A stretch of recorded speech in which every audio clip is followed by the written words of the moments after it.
عرب میں ایک پہلوان تھا، رکانہ ان کا نام تھا۔ وہ بڑے زبردست پہلوان تھے اور مشہور یہ تھا کہ یہ ایک آدمی 1000 آدمیوں سے مقابلہ کر سکتا ہے۔ بہت ہی قوی تھے۔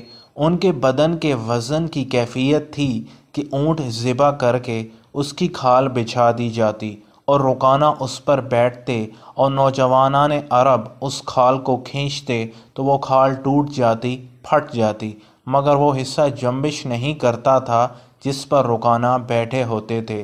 حضور اکرم صلی اللہ علیہ وآلہ وسلم نے ان کے سامنے اسلام پیش کیا اور فرمایا، رکانہ آخرت آنے والی ہے، کیوں اپنی عمر ضائع کر رہے ہو؟ اسلام قبول کر لو اور اللہ تعالیٰ کی طرف متوجہ ہو جاؤ۔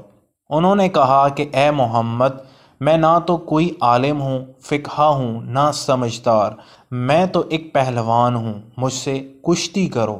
اگر آپ نے مجھے پچھاڑ دیا تو میں آپ کا دین قبول کر لوں گا۔ آپ نے فرمایا بسم اللہ۔ وہ لنگوٹ کس کر آ گیا اور حضور اکرم صلی اللہ علیہ وآلہ وسلم بھی آستین چڑھا کر میدان کشتی میں آ گئے۔ ایک دو داؤ پیچ کے بعد حضور اکرم صلی اللہ علیہ وآلہ وسلم نے اس کی کمر میں ہاتھ ڈالا اور ایک ہاتھ سے اس طرح اٹھایا جیسے کوئی چڑیا کو اٹھاتا ہے، اور آہستہ سے زمین پر رکھ کر چھاتی پر بیٹھ گیا اور فرمایا، رکانہ اب کہو۔ مگر رکانہ کو یقین نہیں آیا کہ میں پچھڑ گیا ہوں، کیونکہ کسی نے آج تک اسے پچھاڑا ہی نہیں تھا، اور حضور اکرم صلی اللہ علیہ وآلہ وسلم نے اسے اس طرح پچھاڑا کہ اتنی وزنی لاش کو ایک ہاتھ سے اٹھا کر نچایا اور آہستہ سے رکھ دیا۔ اس نے کہا، میں پچھڑ گیا ہوں، مجھے تو یقین نہیں آیا، ایک دفعہ اور کشتی لڑو۔ حضور اکرم صلی اللہ علیہ وآلہ وسلم نے فرمایا بسم اللہ۔ پھر آپ نے ایک دو داؤ پیچ کے بعد کمر میں ہاتھ ڈال کر اٹھا کر نچایا اور آہستہ سے زمین پر رکھ دیا۔ فرمایا، اب بتاؤ، یہی شرط ٹھہری تھی کہ اگر تم پچھڑ گئے تو اسلام قبول کر لو گے۔ اس نے کہا کہ محمد، یہ تو آپ کے بدن کی قوت تو ہے نہیں کہ میری لاش کو چڑیا کی طرح اٹھا کر نچا دے، معلوم ہوتا ہے کہ آپ کے اندر کوئی چیز ہے۔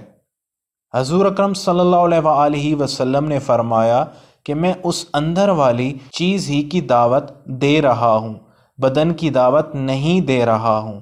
چنانچہ رکانہ نے اسلام قبول کر لیا اور اسلام میں پختہ ہو گئے اور بڑے بڑے کام بھی کیے۔ ایک مرتبہ بہت سے چور آئے اور رات کو بہت سے اونٹ بیت المال سے چرا کر چلتے بنے۔